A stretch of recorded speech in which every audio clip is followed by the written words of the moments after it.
La pregunta que nos podemos hacer es ¿hacia dónde va la guerra?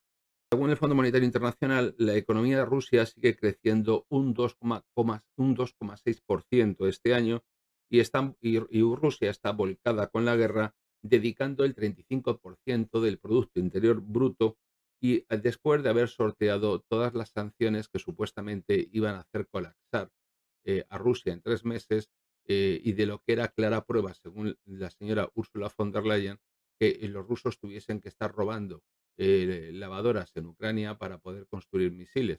Ahora le llegan las lavadoras directamente y la guasa es estupenda, porque si durante estos 2 años algo han hecho los occidentales es indudablemente el ridículo. En este caso, Putin el pasado viernes, ante los trabajadores de la industria armamentística de Tula, que es una ciudad donde se concentra buena parte de la industria de defensa rusa, dijo lo siguiente: predecían el colapso, decían que nos íbamos a desmoronar.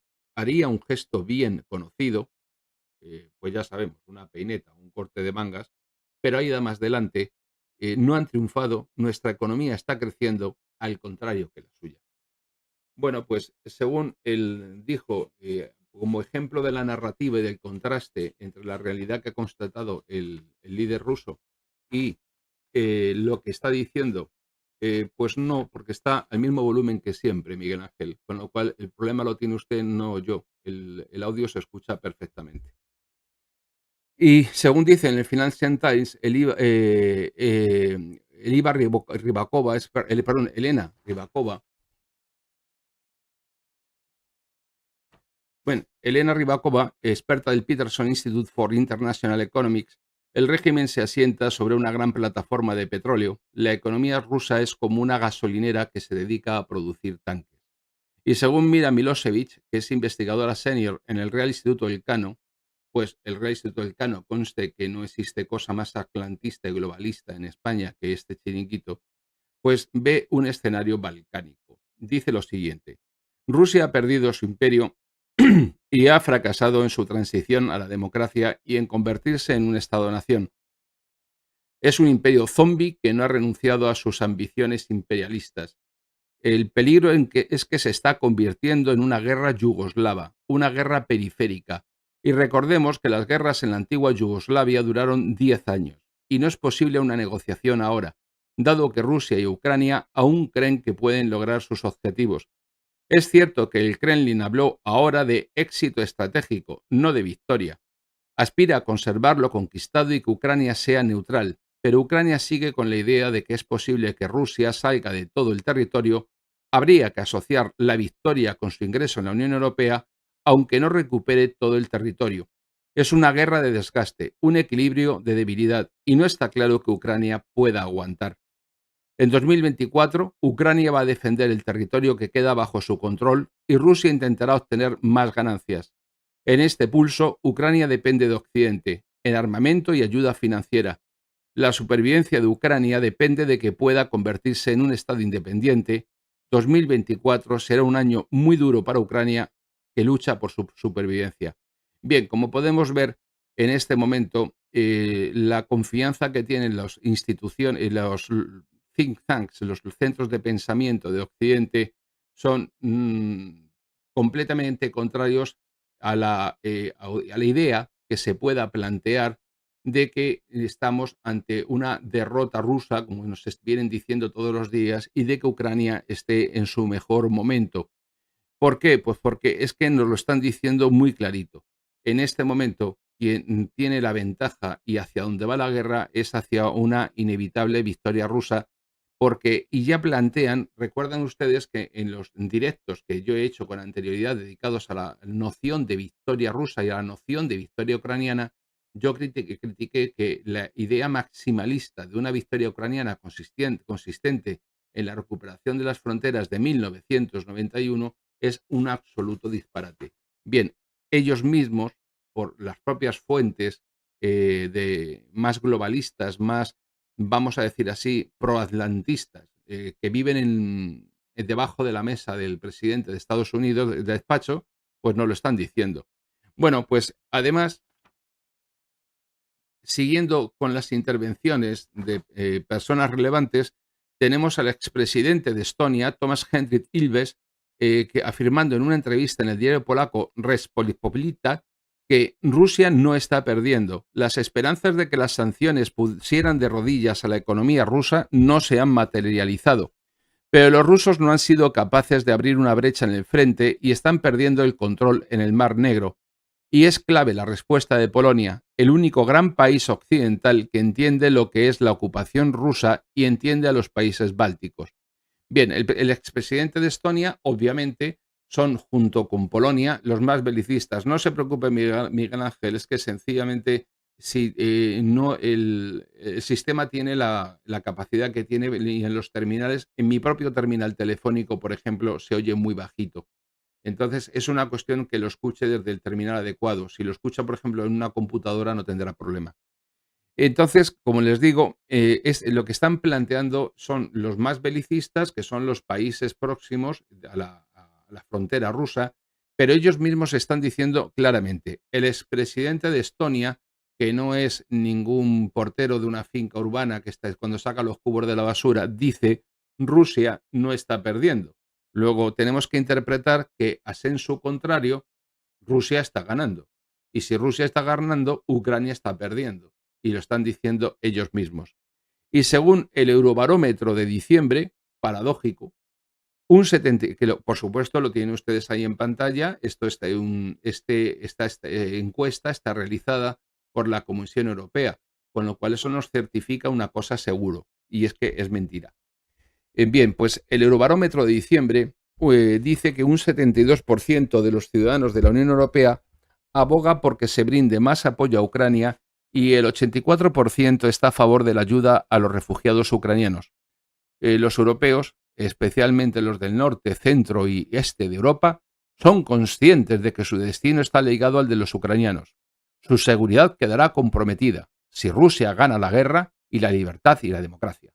Claro, esto a continuación lo lees y dices, pero vamos a ver, estos que se han tomado por la mañana están planteándose de qué manera, como no pueden prohibir alternativa por Alemania, se están planteando directamente a ver de qué manera, para sortear la Constitución alemana, pueden cortar la financiación del que es en este momento el segundo partido político de Alemania, porque se opone a la guerra y a las ayudas a Ucrania.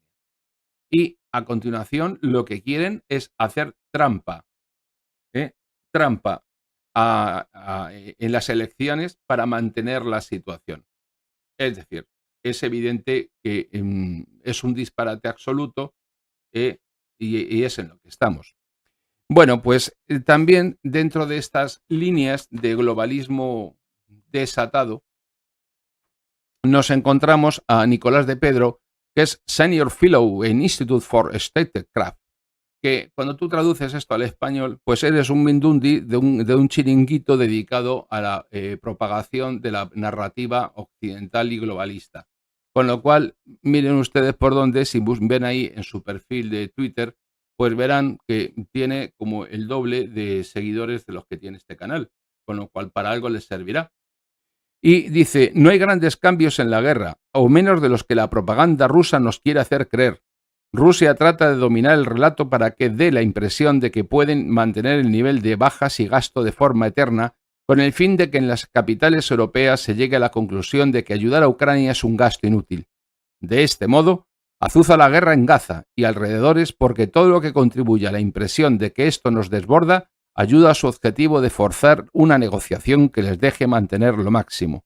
La batalla real este año se libra en Washington, Bruselas y Berlín. Es ahí donde se dirime el futuro de Ucrania. O sea, que según este caballero, lo que está ocurriendo en Gaza es por instigación de Rusia. Tócate las narices, el experto. Vamos a ver, yo tengo entendido que los que se han opuesto en el Consejo de Seguridad de la ONU a detener la masacre que está ocurriendo en Gaza han sido los Estados Unidos. Pero eso ni mencionarlo. Con lo cual, estamos hablando de un nivel estupendo. Espero que le paguen bien por lo menos, porque si no, llegar a este nivel de bajeza sin que te paguen tiene que ser complicado. Bueno, pues a pesar de la propaganda rusa, según dice el tipo, hay una sensación real de amenaza. Claro, se van a una publicación como es el Bill, publican una teórica y aparente intención de invadir el mundo mundial por parte de Rusia y luego dicen que es que existe una preocupación.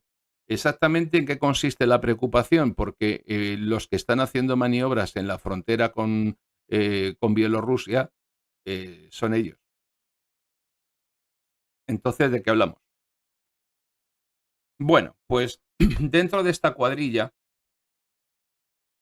de malhechores, porque no se les puede calificar de otra cosa, perdón, nos aparece el responsable del BND, el servicio de inteligencia alemán, Bruno Kahl, que considera posible que Putin, si sale victorioso de Ucrania, amenace a un país de la OTAN. Como dijo en una entrevista en Focus, pondría a prueba a los aliados para ver si responden, sobre todo si en Estados Unidos está Trump en la Casa Blanca.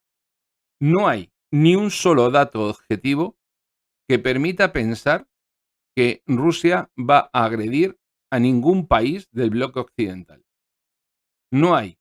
El supuesto plan de atacar Europa en el año 2025, publicado por el Bill, no tiene respaldo en ningún hecho posible. Para que Rusia se preparase ante la contingencia de un ataque a un país de la OTAN y que se pudiera ver envuelta en un conflicto, aunque fuera limitado y no nuclear, Rusia tendría que plantearse unas fuerzas de no menos de entre 4 y 6 millones de soldados. Otra cuestión, ¿cuánto durarían los 90.000 soldaditos de la OTAN que están haciendo maniobras en la frontera con Bielorrusia? Aproximadamente solamente el frente de Ucrania, si se desploma y Rusia avanzase hacia el interior de Ucrania, que no rebasaría nunca la línea del Dnieper, eso lo tienen que tener ustedes claro, quizás en el sur sí, para cerrar la salida al Mar Negro y llegar a Transnistria, pero que nos dijo en su discurso y en su conferencia de fin de año Putin que Odessa y que llegar hasta ahí no era objetivo de Rusia, lo dijo así de claro. Eh, ¿Cuánto creen que durarían los 90.000 soldaditos que no tienen además munición del 155? Según los cálculos de los juegos de guerra, de los Wargames de la OTAN, las dos divisiones que tienen los americanos en Alemania no pasarían de las 2 semanas. Evidentemente, ¿qué significa eso? ¿Que es posible una invasión? No. Significa que si a alguien se le ocurre cruzar la línea roja, al día siguiente, según estamos todos, nos vamos despidiendo porque hemos terminado con el canal, porque aquí no va a quedar ni el polvillo de cada uno de nosotros, porque lo demás va a ser la guerra nuclear. Con lo cual, a partir de ahí, es la destrucción mutua asegurada. Es un auténtico disparate todo lo que esta gente plantea. Carece de racionalidad, no tiene respaldo en hechos y es sencillamente ruido, propaganda, asustar a la población, preocupar a la gente, justificar de esta manera las decisiones políticas que se están tomando para rearmar a Europa frente a un enemigo que no existe. No fue Putin ni Rusia quien voló el Nord Stream 1, quien se ha cargado el Nord Stream 2, quien ha dejado de suministrar productos energéticos, hidrocarburos a Europa. Por lo tanto, ¿qué me están contando? Son tan absolutamente sinvergüenzas, todos, que pretenden convencernos de que les permitamos que nos arruinen votándoles, ahora cuando llegue el turno al Parlamento Europeo, para llevar adelante e impulsar una guerra que solamente sirve a los intereses de los grandes capitalistas y las transnacionales. Son, de verdad, unos miserables. Bien, pues este señor Bruno Kahl, jefe del Servicio de Inteligencia Alemán, dice lo siguiente. La OTAN inaugura 2024 con sus mayores maniobras en Europa desde el fin de la Guerra Fría. Los Stieffisch Defender 2024 son los ejercicios a los que se refiere, eh, tienen la mirada puesta en el Kremlin. Participarán 90.000. Y esta semana Ucrania ha superado, ha tenido una buena noticia en Bruselas, como ha sido el hecho de que se ha encontrado con un acontecimiento muy favorable para sus intereses. ¿Cuáles son esos acontecimientos? Pues ese acontecimiento ha sido que gracias a la intervención en este sentido de Orbán, pues se han desbloqueado los 55.000 millones que se requería, que se iban a dar como ayuda financiera, 50.000 millones de euros para los próximos 4 años a Ucrania por parte de la Unión Financiera en una situación de crisis económica en Europa galopante. Una crisis económica en la que además se está destruyendo tejido industrial que no se va a poder construir en un momento en el que además nos encontramos ante una revolución tecnológica que de perder el tren lo llevamos fatal a nivel mundial. Europa no es una potencia militar, Europa no es un actor geopolítico, como ya expliqué en otro directo. Europa es fundamentalmente un pequeño porcentaje de la población del mundo en el que se concentra el 60% del gasto social, que se sostiene por tener aproximadamente, teníamos, el 25% del Producto Interior Bruto del mundo y por ocupar hasta hace unos años, ahora ya no, el segundo lugar en la cuestión de las patentes industriales y la investigación tecnológica. Ahora nos ha pegado una patada China, probablemente nos la pegue en breve la India. Rusia, sencillamente, como bien ha dicho esta señora, está sentada encima de una gasolinera que puede vender crudo a cualquiera y Europa ha perdido la completa conexión con la